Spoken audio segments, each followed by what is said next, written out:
Seconds. Ladies and gentlemen, welcome to episode number 49 of Material Issues. I'm your host, Mark Hershberger of Pop Detective Records. Under normal circumstances, I'd be saying, and that guy is David Bash of the International Pop Overthrow Festival, but the festival's actually going on right now in Chicago. And David's very busy, so if you're in the Chicago area, head on out to IPO Chicago, say hello to David. But joining me tonight, very special co-host. He's been here before. You know him. You love him. He's a musician, a fine drummer. He's written wonderful books, including his latest, which is the Beatles 100 pivotal moments in Beatles history by Mr. John Borack. John, welcome. Thank you, Mark. It's great to be here. It's going to be a lot of fun. I'm looking forward to it. Well, tonight's show, as a lot of people are looking forward to, is a special show. I mean, they're all special. I love all our guests, but when it comes to certain bands out of the mid-'70s that just did it for me, we've got two members tonight that are from one of those bands, and they haven't been interviewed in a very long time, and people haven't heard much from them in a long time. So this is going to be an absolute thrill. I'm looking forward to it. I know you are. You're kind of giving it away there with some wonderful T-shirt action, some CDs in the background. Yeah, we have two members of Artful Dodger on this evening. So four fantastic major label albums, grossly underrated band that, I mean, not in the power pop community. In the power pop community, you mention Artful Dodger, people go, oh, yes. Yeah. But tonight we're going to actually talk to them live, and it will be archived here on Material Issues. So it's going to be quite something. Nice Pirates hat, John. Well, I thought I would kiss up a little bit to my co-host since I'm the guest here. So I figured, I knew you were in Pennsylvania. I wasn't sure if Phillies or Pirates, so I had the Phillies hat on the standby. But you told me to burn that, so I've got the Pirate hat on. Yeah, the Pirates, the lumber company, the Buccos, especially of the late '60s into all throughout the '70s, were my team. I was a Clemente freak. Just everything was great. The '71 series, the '79 series, couldn't beat the Buccos. Clemente, Stargell, Al Oliver, Dave Cash, all those guys. Rennie, great on and on and on. So, look at this. First comment came in. Rave On, guys. Somebody knows knows our guest tonight, and we'll be talking about that album later. We'll be talking about that album. Mark, you had mentioned Power Pop and Artful Dodger. I want to say right off the bat before we have our guests on, is that people are always trying to define power pop. What is it? Is this band power pop? Are they not power pop? A lot of bands have the power, but not quite the pop. A lot of bands are very poppy, not necessarily powerful. Right. Artful Dodger had both. When you listen to those records, and they still sound so powerful. Vocals are amazing. The playing is amazing. The melodies, the songs. But we'll get into all that. But we'll get into all that. Power pop because it has both. You're absolutely correct. And you know what? While we're saying that, why don't we stop talking about it? Let's bring on these guests, because I know everybody's going to want to see two original members of Artful Dodger. Ladies and gentlemen, I give you Mr. Billy Paliselli and Mr. Steve Cooper of Artful Dodger. Hello, guys. You can't hear all the clapping out in internet land, but I know there's a lot of people clapping. Welcome, my friends. Welcome to Material Issues. Artful Dodger, mid-'70s band that just lit it up for me when I was a teenager in high school. Absolutely a thrill to have you both here. You both look fantastic. And how the heck are you feeling, Billy? I feel wonderful. Excellent. I feel great. Thank you for asking, and thank you for having us on. Oh, quite welcome. Our thrill. Steve, how you feeling tonight? Doing great, and it's good to be here with you guys. Appreciate you having us on. It's our pleasure. It's an absolute thrill. As we always do, we like to try to go back to the beginning. And I'd like to ask both of you, because here's one thing that I didn't know, Billy, knowing that you co-wrote a lot of the songs for Artful Dodger. As a lead singer, I didn't know that you were considered a heck of a drummer and that you're a multi-instrumentalist. And Wow, is that generous? well, I'm just saying, one of the questions that I would have, because of all these songs that you co-wrote, is, were you just the lyrics guy? And I don't think you were just the lyrics guy. You'll probably tell us that. But if we can go back to the beginning and let us know, Billy, how did you start your musical road as a kid? Were you influenced by parents or friends or? Well, we were. Steve and I had another cousin whose name was Artie, and he was playing, and I wanted to play drums. And in fact, I tortured one of my neighbors in Fairfax until he finally started to try to teach me the basic stuff. And he was a Beach Boys fan. Steve, I'm talking about Herb Shelley. And so finally got a drum set. Steve had a guitar, and it just kind of took off from there. And after we did some shows, I think played at some church dances and things like that. And then we became a band called Brat. Mm-hmm. And Steve can fill in the blanks there. I always leave plenty. Well, just so everybody knows, Billy and Steve are cousins. I know you mentioned cousins, but yeah, we actually grew up living next door to each other. Right. Okay. So the question I would have right off the bat there, which of you is Brian Wilson and which is Mike Love? Oh, I don't think we ever had the Beach Boys thing like Herb, the drum teacher, did. But we were more of Beatles, Stones, Dave Clark 5, who I remember Steve liked very much, and I liked him too. Awesome. And and it just, how it sort of naturally evolves. Yeah. And gosh, it was fun. It was really a fun time. What did you start on, Steve? Did you start on bass, or were you did you start with piano or guitar or anything different? I started with guitar. Okay. All right. And I was drafted at one point. I was in the Army, and Billy was playing with Gary Herwig and Steve Brigida, and Gary Cox came along and switched from bass to guitar, and that's why they needed a bass player, and I jumped at the chance to play bass with him. Yeah. Now you guys were in a band prior to Brat. You were in something what they call Badge. Was it Badge? Badge. Yeah. Thank you. Yeah, that did happen before Brat. My apologies. Yeah.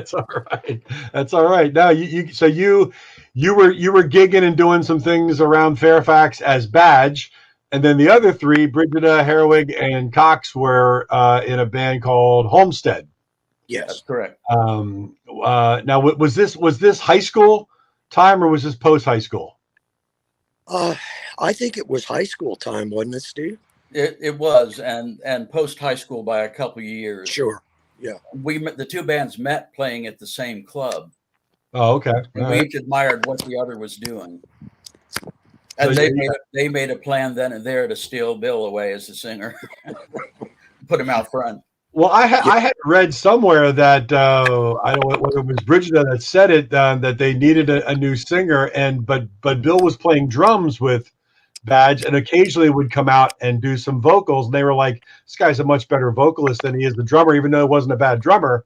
But I think Brigida wanted to make sure that his job was secure. Yeah. So let's bring Billy in as the singer. And well, it was just, there was not a lot of us lead singers sitting behind drum sets.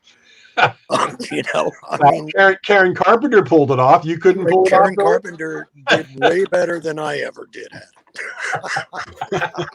I'll tell you truthfully, Bill was as good at playing drums and singing the lead vocals as Don Henley or Buddy Miles or the guy in the Romantics. Well, thank you, Steve. Nice. Yeah, nice. It was fun. I had such a blast. Yeah. And you learn where to put, and John, maybe you're familiar as a drummer, you learn where to put the fills and where to leave them out. So you're not conflicting with the vocal. Yeah, you never want to step on the lead vocalist for sure. And if you're the drummer and the lead vocalist, you don't step on yourself. Yeah.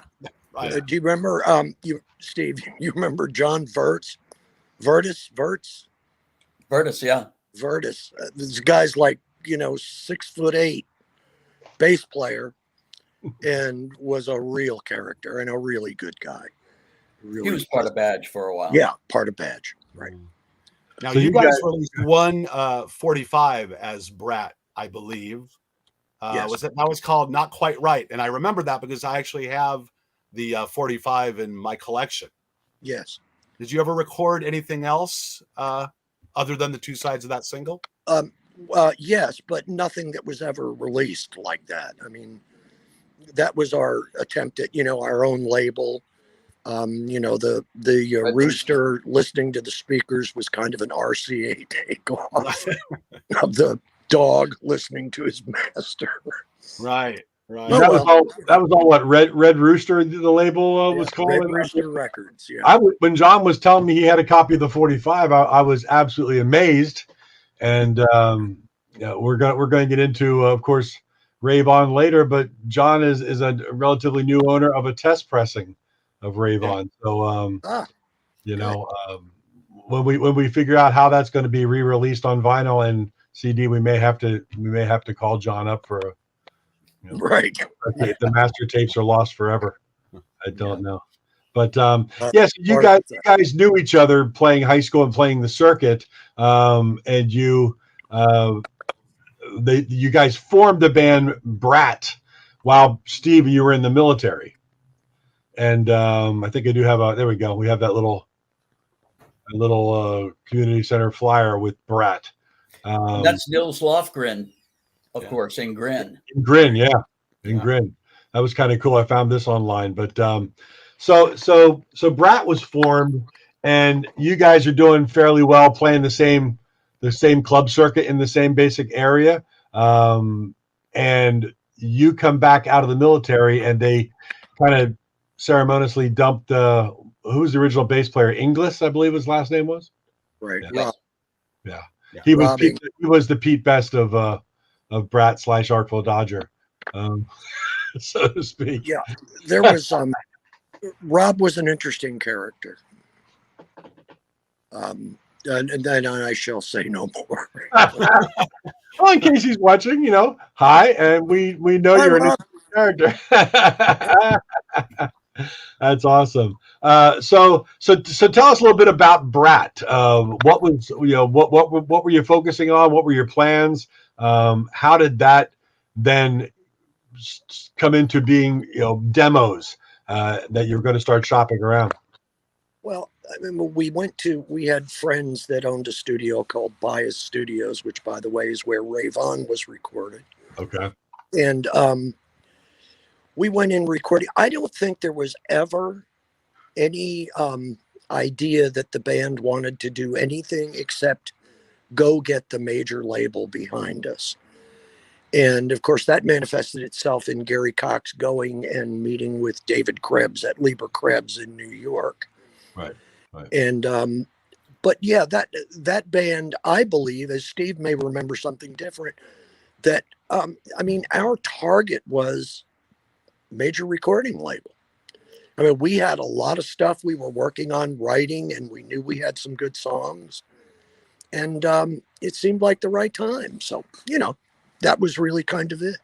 Steve, I'm sorry. I was going to say he just walked into the Lieber Krebs office in New York City with the demo tape, right? Gary Cox, it happened?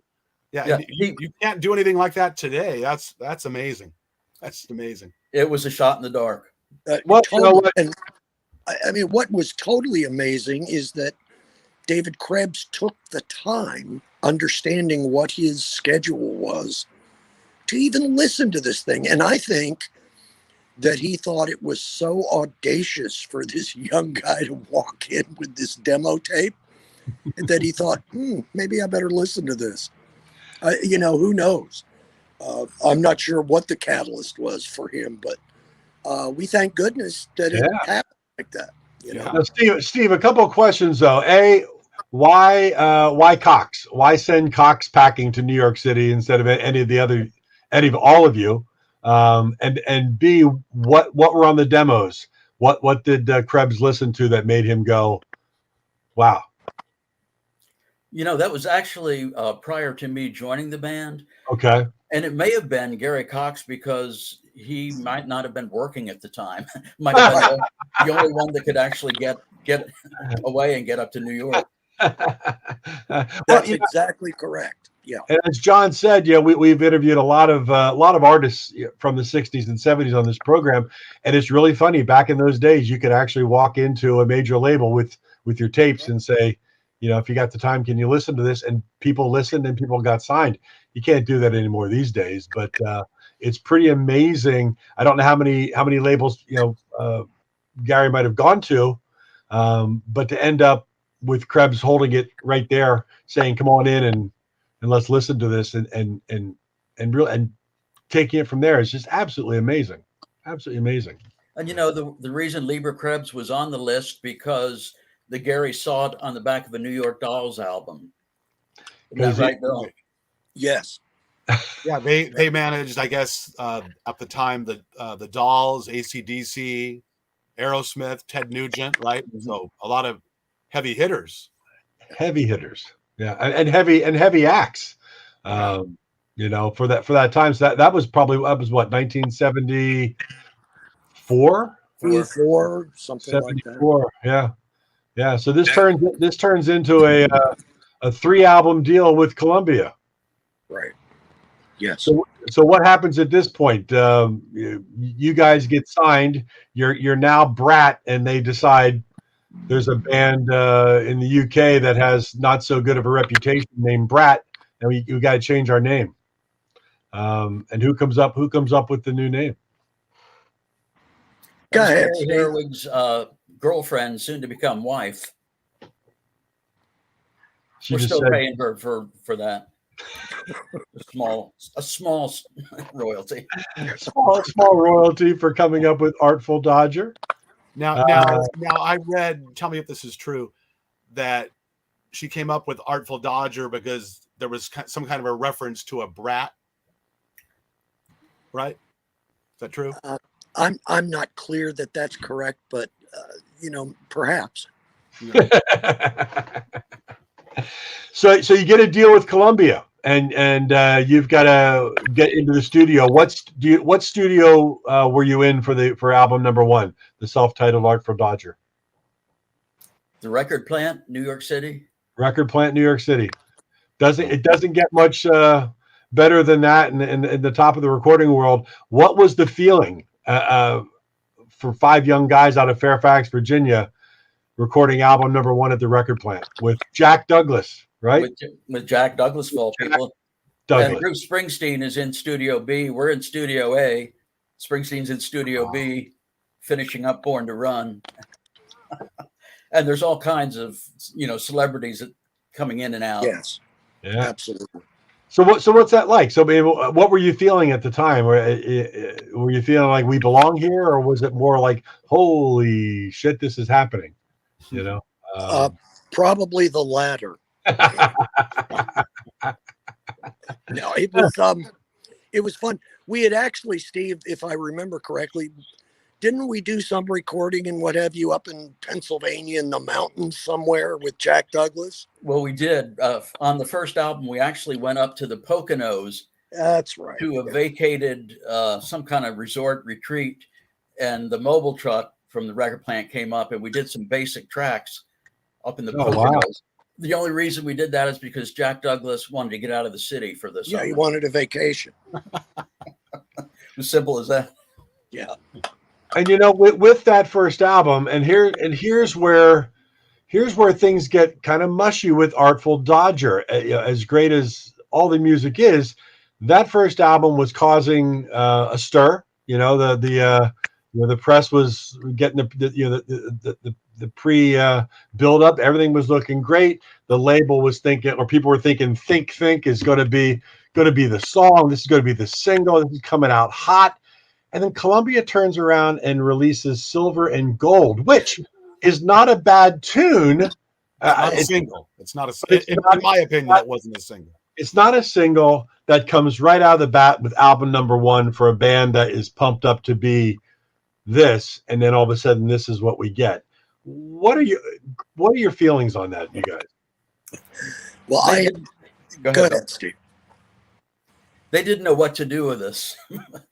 and they didn't know what the band was about, really, to turn around and to do that, to release the one song on the album that somebody other than the songwriting team wrote, and Gary Cox was singing it too. Yeah. And we butted heads with the label over that, and the compromise was for Bill to sing it, but they insisted it was a single, and it was a great album song, but not a single. Right. Great No, and album. it was funny. I actually went to David Krebs, and who was not happy about the selection of that as a single, obviously. And I said, well, don't worry, David, it'll be wonderful. We'll be up on stage and I'll say, okay, folks, here's the band to do their number one hit record, Silver and Gold. So, he understood. Everybody, I believe, with even a small part of a brain, understood. Having me sing that song, Gary wrote it, and it had a great deal of meaning for him. And quite frankly, it was a song that I'm sure he could have released years later as a solo thing. Right. Because I would have went thought very well with a lot of his originals. I would have thought something more representative of the Artful Dodger sound at that time as a single would have been either Think Think or Wayside, the opening cut. Both of those would have been great singles. Yeah. And Think was the second single. Yeah. Excuse me. Yeah. But again, when you're coming out of the gates with Silver and Gold, and now you're probably going to head out on tour, and I think you opened for a lot of interesting acts on that tour behind that album with the first single Silver and Gold, and you're doing songs like Wayside and Think which rock, and then all of a sudden it brings everything back down with that single, and it just what I read, the record company was like, well, it's these guys' fault. It's Artful Dodger's fault. This isn't a record company fault. Obviously, never is. But it just, and then they kind of didn't promote the heck out of you like they should have, which is the case in many record companies as well. But it was just a bad decision. Bad decision. We didn't realize at the time that after that scuffle over the song, we were dead men walking to Columbia. Yeah. Yes. And you signed a 3-album deal too. So Right. you had 2 more albums. And John and I were talking yesterday about the fact that after that first album really didn't do a thing, and the second album didn't do a thing. We're like, how the heck did they even get a third album? But you had a deal on the table, and I guess they stuck with the deal. Well, and it was also, and Steve, correct me if I'm wrong on this, I believe that our Columbia albums were done as CBS Pilot Records, and Pilot Records was Lieber Krebs. Right. Okay. And my suspicion always was that they had kind of a sore ass over all that anyway. Yeah. And I'm talking about those folks at Columbia. I read in an article online that part of the issue was that Columbia thought Lieber Krebs was taking too much control and having too much influence, and they were trying to kind of bring him back down a little bit, which all it did was hurt you guys in the end. Well, and David had pretty much a plan for every band that he was managing, how he was going to make this or that happen. So there were, of course, it was just a comedy of errors, and is unfortunate, but we had a record deal, and the percentage of bands out there that ultimately get one with a major label are very small. So we were really very lucky. And not only that, but you got to share stages with Kiss, Eric Carmen, so many other classic rock people. I wrote down on the tour after the first, he opened for Heart, REO Speedwagon, Leonard Skinner, Blue Oyster Cult, Ted Nugent. I mean, you were opening for, at that time, huge acts. Yeah. In front of a lot of people. But Yes, Yeah. one of your great things that you always want to do when you're an opening act is open for Blue Oyster Cult in Chicago. Things We can had get a ugly double in bill. Chicago when you're the opening act. We were booked on a Friday, Saturday night to be the opening act at the Aragon in Chicago. And the first night was Iron Butterfly and Blue Oyster Cult. And the second night was Ted Nugent and Rush. Right. And the people there did not want any part of us. Did not No. want any part of Artful Dodger. Oh my God. Yeah, that's and of course now you're also pushing this single, which just doesn't really fit in with some of those acts whatsoever, and you're touring now for a better part of a year as you approach album number 2, which is Honor Among Thieves. Um, what was the writing like while looking towards the second album, knowing what happened with Silver and Gold and nothing, nothing happening with that? Did you approach things differently as the second album was going to take place? I think that, very honestly, we had a writing style, and primarily it was songs Gary and I wrote. And I don't think that there was a lot of forethought given to what should we do. It was really just a natural thing. Mm-hmm. Honor Among Thieves happened like a lot of the songs happen. It just happened. And, I don't know that we ever sat down and really analyzed it. You're talking about a bunch of 20-somethings. Yeah. And, it wasn't, of course, it's a business, but that isn't how you considered your writing. As you didn't think of it as a business. You thought of it as, oh, that's a cool song, or that's a great song. It's sorry, I don't mean to oversimplify it. But No, but here's a question for you though, Billy. You co-wrote with Gary so many of the songs for Artful Dodger, and again, as I mentioned earlier, you're known as Billy Paliselli, lead singer of Artful Dodger, but you obviously no songwriting. What was the songwriting process for you and Gary? Did you guys sit down and work things out, guitars, pianos? Did you bring in ideas to each other and flesh them out as a duo?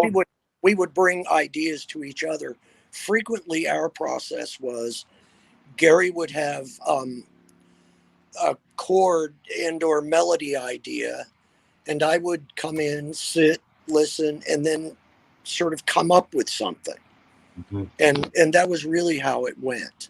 And it was a great working relationship like that for a long time. And my understanding from the stuff I've read, and perhaps John can clear it up, is that was a lot of the way that John Lennon and Paul McCartney did it. Yeah. Mm-hmm. Yep. It was, he's got this, I've got this, let's see what happens. Yeah. Well, yeah, it's sort of like, Paul McCartney, for example, when they were doing Sgt. Pepper, brought in the line, "It's getting better all the time." Right. And then John immediately piped up, "Well, it can't get much worse." And there was the song, there's Absolutely. your chorus. So when you guys would come up with songs and then bring it to the rest of the band, then Steve, the bass lines all came from you. You added what you felt was appropriate, because you got a lot of great bass lines throughout the entire catalog as well, especially when you pump it up with the earphones. I love listening to really good bass players, and Stephen is a brilliant musician. Fantastic bass player. Yeah, well, fantastic. What I always appreciated about Artful Dodgers, that they always wanted the bass loud. You never had to ask them to turn the bass up. And both Garys had been bass players. Yeah, okay. For the first album, I'd only been playing bass, 4 or 5 months. Yeah. So everybody was giving me bass lines for that. Jack Douglas played bass. Yeah. So they were coming from everywhere. And the first album, I just kind of had to put them all together. And it's funny you should say that, because when I listen to this stuff on my headphones, the bass is prominent in the mix. It's not in the background. Nor should it be. Nor should it be. But very McCartney-wise, McCartney's bass was always prominent in the mix and carried a lot of the songs to the places they got to go. Same way with your bass playing, Steve. Really great stuff. Yeah. Yeah. Your bass is used not not just as a rhythmic instrument, but as a melodic instrument, like McCartney did. Right. Yeah. Yeah. Nice. Some of that So, came from Gary Cox. Gary Cox was a melodic bass player, so I actually picked up some things from him. so you really had quite a stack of talented multi-instrumentalist musicians in this band, and that's probably one of the reasons why everything that came out of the band is so strong. Yeah, all 4 albums. There's really nothing on there that you could say, well, that was such a clunker throwaway. Everything was just so well done. Outside of the covers, Keep It Knockin' and Come On Everybody, which obvious covers, but really well done. But let's get into album number 2 with Honor Among Thieves. Where was that recorded? Also, the record plant. The record plant. Album number 2 goes right back to the record plant. Jack Douglas was still at the helm for that one, right? No. He was Eddie executive producer, but he brought in a protege of his, Eddie Leonetti. Leonetti, all right. And Jack would come in periodically and have a listen, make suggestions. Okay, all right. And Honor Among Thieves, I had a question about New York Post critic Dave Marsh wrote, if you love the idea of an American Rolling Stones, Artful Dodger is as close as you're going to come, which I think is a pretty hefty compliment. That's very nice of Dave. But he got a promo copy. He didn't have to buy his.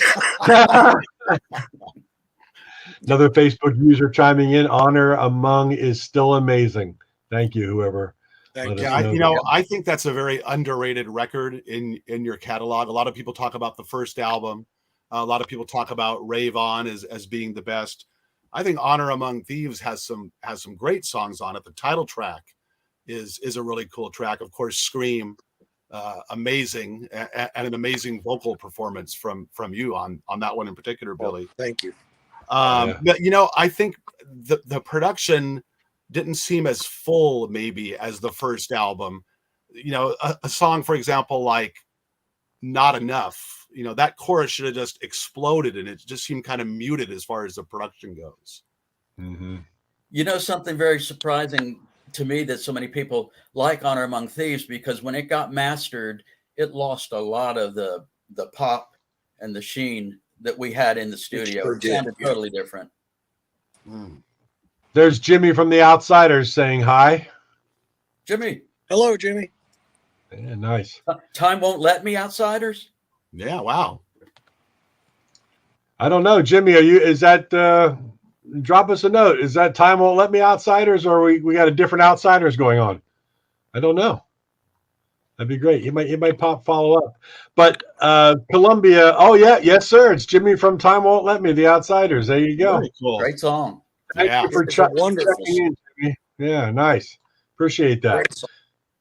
So second album again, Columbia doesn't seem to be really pushing you guys. However, you did end up on quite a tour, pushing that album, opening up for the all-new Bizarre stage show for Kiss. You got to tell us what that was like opening up for Kiss. Go ahead, Steve. Go ahead, Steve. I'll tell you, Gene Simmons and Paul Stanley were two very friendly, nice guys. Yes, and we, hung around with them a lot. And they were funny. And Gene Simmons always used to tease me about my mustache and say I look like a fruit vendor out on the streets of New York City. There's no facial hair in bands. Wait a second, Steve, before you finish that. There's Steve with the mustache, in case anybody's not familiar with the mustache. Could be selling fruit on the streets of New York. But he also, one time, Gary Cox had a Nils Lofgren button on, and Gene Simmons picked him up and lifted him up off his feet and said, never wear anything that refers to another band. Good call. But that had to be strange, though. I reading some articles about that, where you're walking on stage to open up for Kiss, and that's the Kiss Army down in front of you. Everybody's got, makeup and everything going on. I mean, what really was the reaction from a crowd like that to a band like you guys opening up for Kiss? I thought we did pretty well, given how different the Right. two bands were.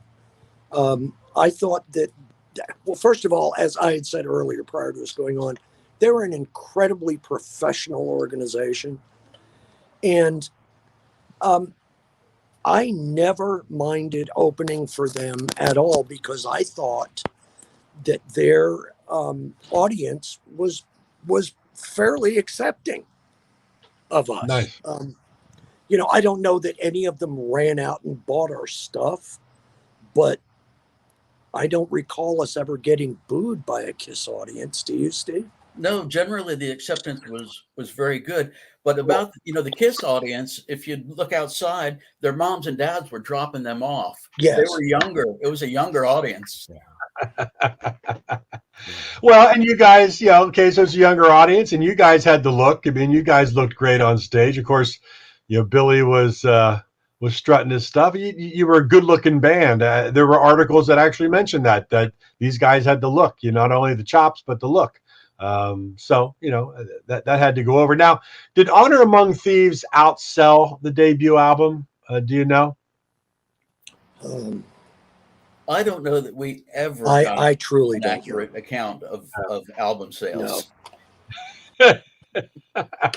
No, we were told frequently, and I mean this with every album, that there was buyer demand not being met because distribution hadn't gotten it. They hadn't brought the records into the marketplace where they were could have been selling in bigger numbers. Right. Yeah. So there were a number of just, as I said, a comedy of errors. And, So at this point now, you've got two albums under your belt at Columbia, neither of which really made a dent in the charts with singles or anything, but you've got a 3-album deal. What was Columbia telling you now before you're heading into album number 3? Was there any, come on guys, or do or die, or whatever it may be, or what's the feeling at this point? Steve, I don't really remember. Do you have any? I don't think they bothered to give us much feedback. Seriously. Yeah. Wow. I think it was, there was such a disappointment thing from their standpoint with regard to the release of Silver and Gold that I think that they sort of half-assed forgot us the rest of the time. Well, here's a question for you. So you're on album number 2, you're touring. Are you guys making an okay living as Artful Dodger and a band and touring behind 2 albums? What is that like? Steve, because that was about it. Yeah, really. These are questions that we get curious about. It's like, okay, you got 2 major label albums. You're opening for some fantastic acts. You're touring, but is it a struggle? It is. I mean, we were on a salary. Every time we did a record, we'd get an advance of personally each of us about $1,000, which doesn't last long. But and we had a per diem when we were on the road, but otherwise we were getting, a check every couple of weeks. But of course, that always goes against your earnings. Had we at some point, started making money, it would have been a long time before we actually would see it. Right. Well, I mean, talking to, Klaatu, they still owe Capitol Records a whole lot of money, to this day. My good friends in Blue Ash, you're probably familiar with them. They played the same circuit you did. I always had the conversation with those guys. They were just doing whatever they could to scrape by, and some of them still working in record stores during the day and playing gigs at night, even with 2 major label albums out. It's tough. It's a tough hoe.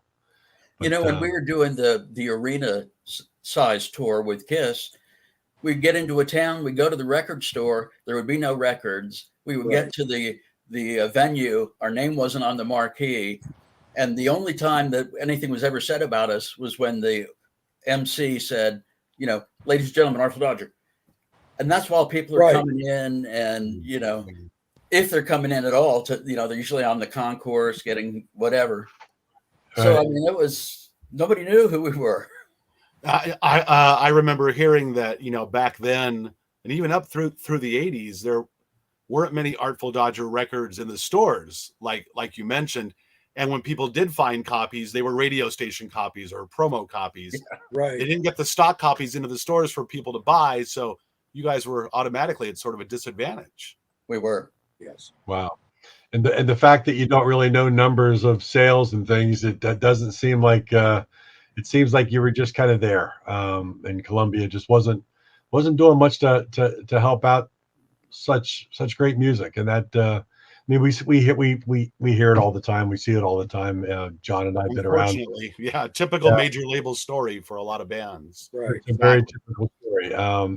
People don't realize just how hard it is to not only write and perform that kind of really good material, but you can have the best material in the world, but if you're not in the right place at the right time at the right label doing the right things, it's just not gonna come from it. But you leave quite a legacy. So now we get into album number 3, which is your final album on Columbia.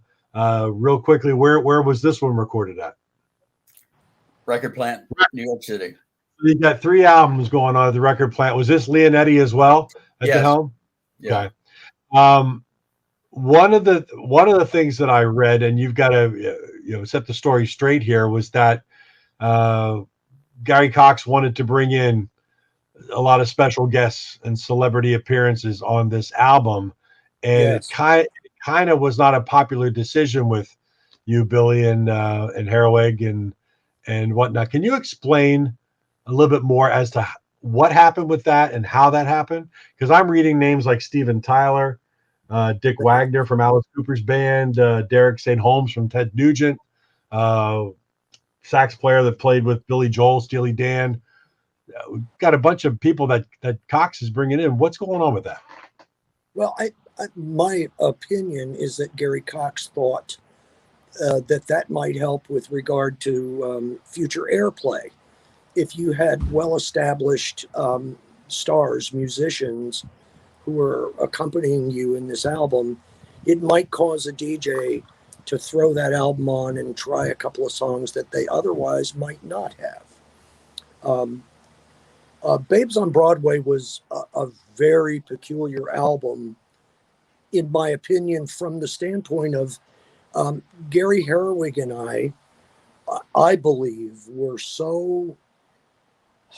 we were in such a state of anxiety over how the first 2 albums had not performed on a retail level.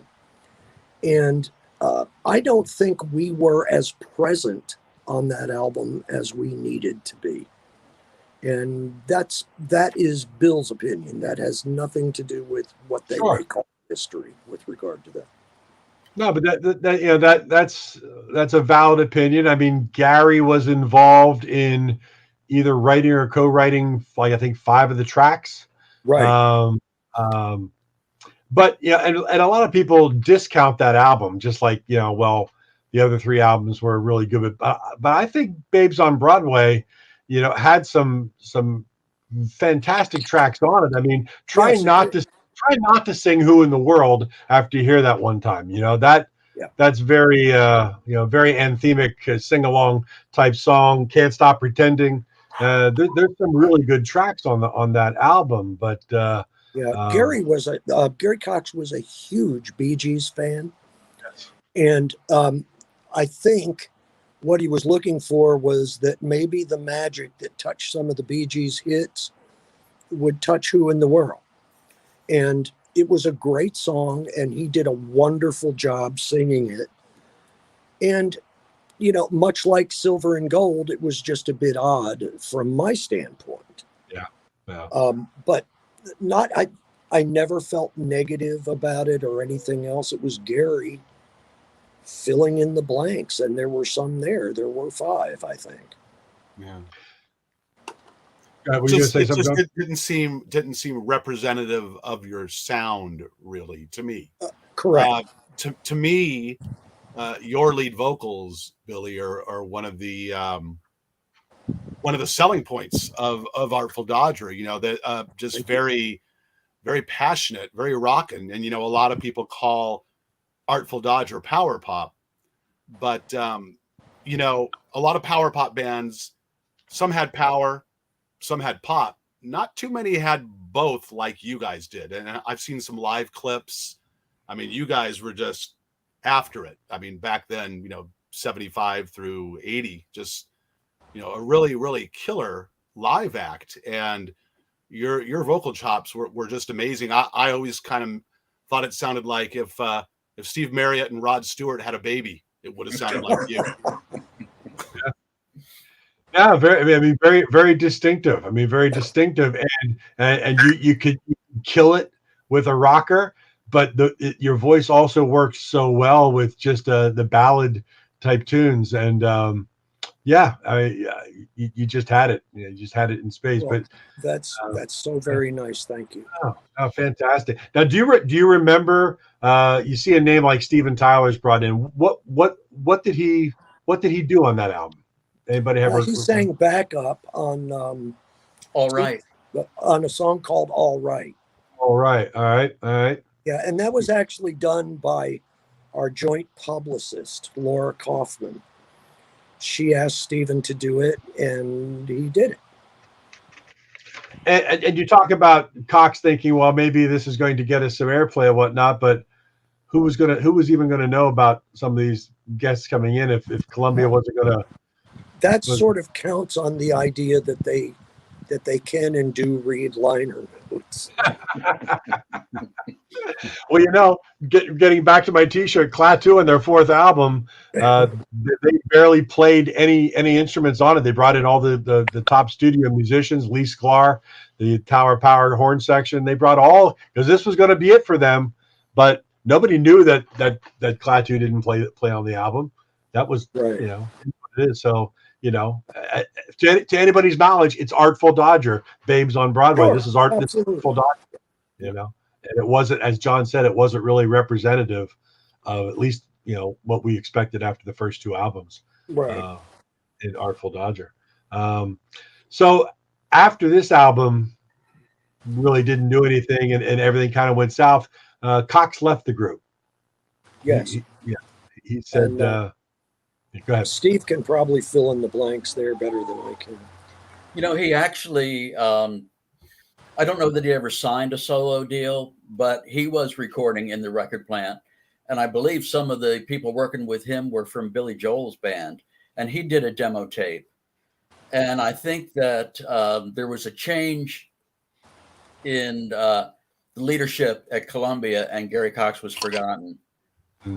So who knows? He may have had a second life after Artful Dodger, right? But and should have, right. Yeah. And the same thing. It just wasn't in the cards. And obviously, a talented songwriter in his own right, but he took off, and now your deal with Columbia is over. What's your thinking at this time? 3 albums, nothing really happened. Well, Columbia's we also deal kind of knew that our deal with David Krebs would be over, right? Because David wasn't going to be able to get Columbia Records to get excited about a 4th record. I have no doubt that he could have made them record a 4th album, but why? Why bother? You had 3 shots. You didn't do it. So what? So what's your feeling? Where are you guys at this point now? We actually looked at a couple of different things. I remember there was a producer, and maybe Steve will remember who it is, who had us go to this place called the Hit Factory, where we had actually recorded something, though I don't remember what it was. And I don't remember if this was the exact time, but that was the time that Steve, do you remember when we saw Stevie Wonder on the elevator?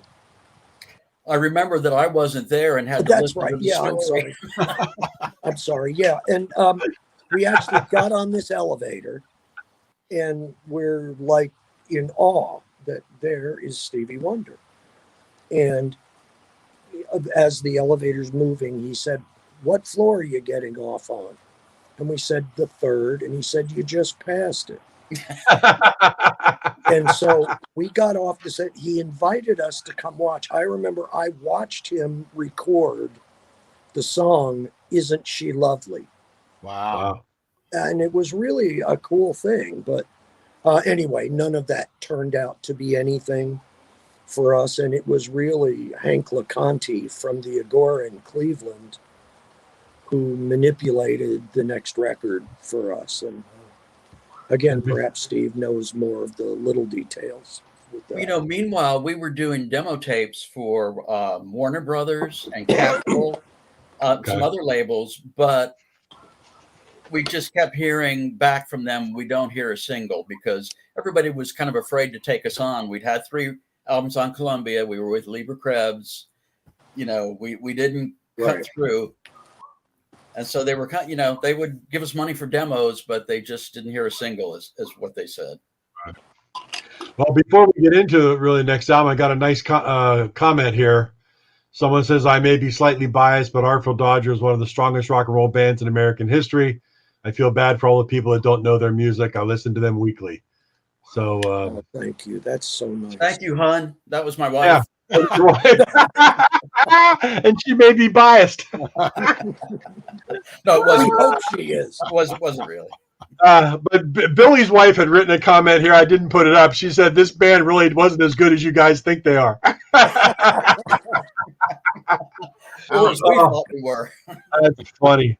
That's funny. So you did end up with a deal with Arista Records on their sub-label Areola. And you brought in Peter Bonta to take really kind of Cox's spot, keyboard player, Billy's son. All right, probably who it was. And you're going to head into the studio and you're going to record Rave On. Yes. And I did talk to Peter recently. He does say hi. That's kind of nice. So talk to us about Rave On. Where was this recorded? That was recorded at Bias Studios. Back where we started out. Back where you started out, yeah. Back where you started out. Wow. Yeah. And Bob Dawson was the co-producer with us, if I recall correctly. And Bob Dawson is a great person. And I'll tell you, it was the most fun that I'd had in the studio personally since we had done our early stuff, like Not Quite Right on the 45 and all that. It was just a completely different atmosphere. And, it was great time. Many people, many Artful Dodger fans consider Rave On the best of Artful Dodger. I mean, the best of your 4 albums. What are your personal? I am one of them. John is one of them. What are your personal feelings as far as that album is concerned? Do you feel that was the top of the mountain for Artful Dodger? I mean, just artistically. I think that was our purest Artful Dodger album. It was all Gary and Bill. It was the insulated core of the band and Bob Dawson. There was nobody else involved. And it was the truest version of Artful Dodger on record, I believe. So do I, Steve. I think very true statement when you said nobody else involved, and it was Gary and Billy, and it was Artful Dodger. Highly underrated album. And of course, John and I were talking, when is this thing ever going to come out, re-release on CD or a nice vinyl? Has anybody ever talked to you about doing something like this, or about doing a 4-album box set of Artful Dodger? Has there ever been any talk like that? No, because they don't need us to do it. We haven't been involved with any of the re-releases. Well, of course, it's got to go through whoever owns the masters now. But I think if any band from that time period really deserves a compendium box set of the four top-notch albums, Artful Dodger's got to be at the top of the list, right, John? Oh yeah, definitely. I would agree. Well, as you know, Mark, the first 3 got compiled in 2017 on the 2 CD set. I think Rave On really needs to be re-released, CD, digitally, on vinyl. Hopefully someone will do that one day, because I think it is just an amazing collection of songs, particularly songs like It's a Lie, She's Just My Baby. I think those are two of your best songs ever. Really pure sounding sort of power pop, jangly, and that was great melodies. And the passionate vocals still there. She's Just My Baby was that was my harmonica debut. Which can be a good thing or really a bad thing. I think it was a good thing. And a song like Forever, a song like Forever, which kind of to me is kind of a great, I don't know, a great ending, so to speak, as far as Artful Dodger goes. That song that tears me up. It's so well done, and the vocals are just absolutely killer. When Rave On was released, it was one of the most added on albums in the country, according to Record World. Right. Right. And that was all over the country. And I think if that point, if we had somebody pushing it, I think we might have broken through. Right. Again, Steve, there was no product in the marketplace issue. And that is even a tough album today, vinyl, to find in any decent condition.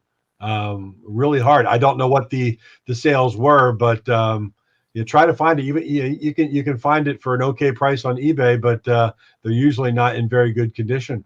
Very hard to find. Now, I have a question for both of you. You guys are obviously a rock band, but you've also been classified as power pop by myself, Mark, and a bunch of other folks. What's your feeling about that term? A lot of artists back in the day considered it sort of the kiss of death, didn't want to be called power pop. What are your feelings about that? Go ahead, Steve. I don't know that we ever thought we were, but that's what people were telling us. And we first heard about bands like Big Star and Blue Ash in comparisons to us. Great bands, great music. I think the first band that I ever heard referred to as power pop was the Raspberries. Mm-hmm. And the Raspberries had some great songs. So, I mean, it wasn't a negative.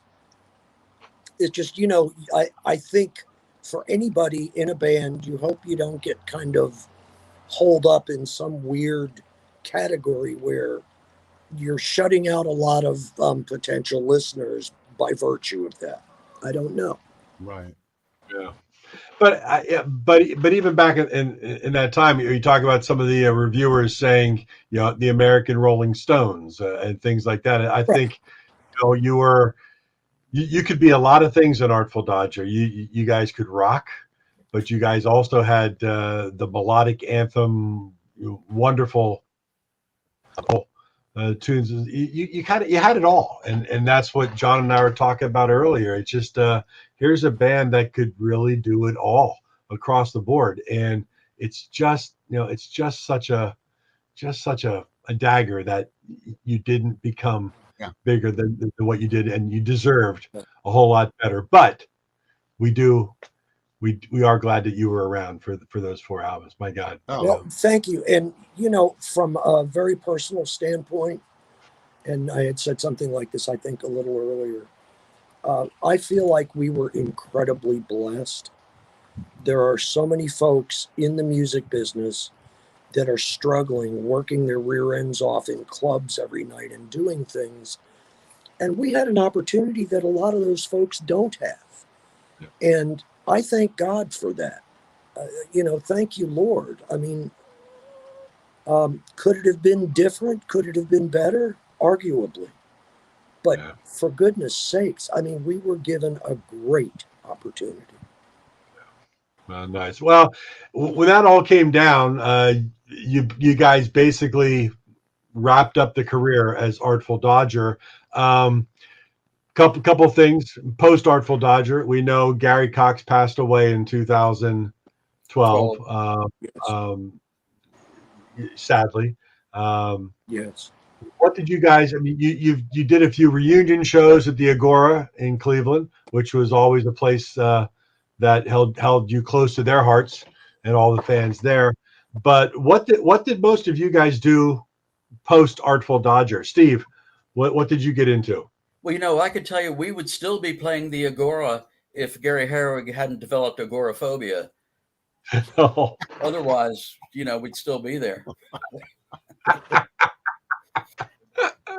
I got a paper pushing job. I worked for a software company doing tax accounting, which is pretty far from bass playing, and that's what helped me subsist, over the years. Playing at all? Were you playing with other entities? Steve Bridget and I played with a local singer-songwriter, and I've gotten involved with I played with a Christian motorcycle ministry band who financed a CD, and it's actually, if it's not a misnomer term, it's kick-ass Christian. Ah, okay, all right. Southern rock Christian gospel. Southern rock Christian. And Billy, what have you been up to?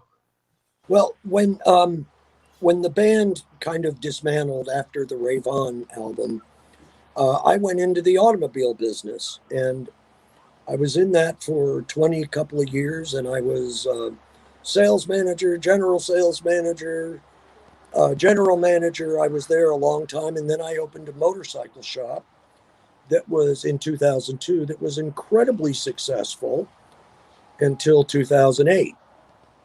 When the housing market collapsed in Virginia and other places. And it's sort of one of those things. I don't really need a new leather jacket if I don't know how I'm keeping a roof over my head. You understand folks make decisions like that. And beyond that, I've done all kinds of little odd things, but still hang in there, still sing and play a little bit. And mostly I watch my son with complete amazement because he's such a talented guy. Just like his dad, he can sing anything. Wow. Thank you. Runs in the family. That's great. Do you guys miss the days? Do you miss the live shows, the Artful Dodger? Do you miss the bandmates? Yes. A lot. Yeah. It's obviously for all those years it had to be like a band of brothers, so to speak. Oh, absolutely. Yes. Yeah, it's just interesting with people keeping up with each other. I know you're probably separated by time and distance, but I'm sure if you all got together in somebody's basement for a Friday night, you'd love to pick the stuff up and just do it again. That would be fun. Yeah. Like riding a bike, it would come back. I haven't broached this with Bill, but perhaps it's a good time to announce that we're going to sell our catalog. Oh, yeah? Time to cash in on that Artful Dodger catalog. Yeah, good. Hey, Bob Dylan did it. Why not you guys? Yeah. I don't know if you'd be right at that level that Bob Dylan sold it for, but if you can get somewhere maybe 50% of that, We take now. Speaking of your catalog, I have a question again for both of you. With such a great catalog, 4 albums. Well, actually, 2 questions. One, is there any unreleased material that never saw the light of day? And 2, if each of you had to pick your personal favorite Artful Dodger song, what would it be? Oh, gosh. Oh. I'm not at all sure, Steve. Go ahead. There are a couple songs, and they're probably not at the top of anybody else's list, but that I think are pure, perfect pop classics. And they're I Don't Want to See Her and Now or Never Mind. I think they couldn't be better. I like those songs too, Steve. Wow. But post Rave On, we did a lot of demos for Areola, and there's another album's worth of unreleased Artful Dodger demos. Oh yeah, there's it's funny. There's a song called "Take Me Back" that was written after the fact, and that's on YouTube. There's one of my son doing it, one of Artful Dodger doing it in a live show, as well as some other stuff out there. So there's a decent amount of unreleased material, is what you're saying. Wow. Yes. All right. So I'm thinking maybe a 2 CD set with the original Rave On, and then the follow up that never was. Yes, Rave On. Yeah. Okay. Sounds good. All right, we're and on. You can call it Rave On. Rave On and on. Yeah. You heard it here, gentlemen. Our time is coming towards an end. I've just got to say a sincere thank you for the music.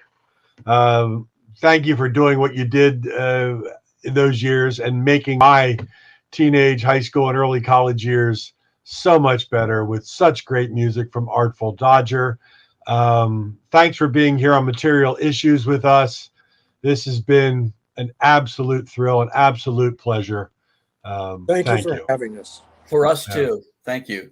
Yeah. Thanks, guys, so much for being with us. And I will just tell you, as a longtime fan like Mark, this is a personal thrill for me. And, before I found out I was going to be doing this, filling in for David, I was in my car, had my phone plugged in, playing some music, and It's a Lie came up on shuffle. Whenever I hear those opening chords and the vocals kick in, I still get chills. So thank you for such wonderful music. It's really appreciated by a lot of people. Thank you, John. Thank you. It's appreciated by a lot of people, and let's hope we've got something coming out in the future, especially on the Rave On side of things, because I know there's a lot of interest for a lot of people that would love to have that. And someone just said they're proud of this man as a husband and father. So I don't know which one. Bill's better half. That's a reference to Bill. Well, guys, stay happy, stay healthy, stay grateful. Thank you again for being here on Material Issues. John, thank you for co-hosting. We're going to say goodnight to you, but all the friends, they can see this again on the archive show, materialissues.com on YouTube and here on Facebook groups. Thank you again, Billy Paliselli, Steve Cooper of Artful Dodger. Have a great night. Have a great night. Well, John, there you have it. That was a lot of fun, and I don't think I've ever had a discussion with two more gracious, kind, appreciative gentlemen in the music industry. It's just really, really nice to see, and it's nice to see families getting involved, watching and making those comments. It's real people and really great music. So very, very cool. And as someone mentioned earlier in the comments, they had great attitude. I mean, here's a band that released arguably 4 just top-notch albums, never really got their due, should have, could have, would have, and they still have a great attitude and feel blessed that they could do it. Not 1 ounce of bitterness did I hear, and just gratefulness, and so many good songs. I've been listening to it for the last couple of days, all 4 records, and just amazing stuff. And if anyone out there is watching this and you haven't heard Artful Dodger, oh my gosh, do yourself a favor, go on YouTube, go on wherever you can find it, and dig in. And really dig in, because we talked about some of our favorite top album tracks and things, but if you get deep into all the cuts, it just gets better and better. And if you follow along the debut, self-titled, Honor Among Thieves, Babes on Broadway, and then you get to Rave On, and it's just such a build-up. It leaves you wanting more. That's a band that left you wanting more, which is a good way to go out. Yes, leave them wanting more. But I do thank you, John, for stepping in for David. It just makes it so much more of a pleasure to involve another Artful Dodger fan and to have you on the show. And if you're looking for a great Beatles book, John's book, Beatles 100 Pivotal Moments. I can't say pivotal fast enough in Beatles history. That's available out there on the web as well. So please look for that and buy a great Beatles book. Coming up next week, I just want to let everybody know we've got another great show. So tell your friends to subscribe here on Facebook or YouTube. We've got a husband and wife team. Rob Bonfilio of the fantastic Philly band Wanderlust.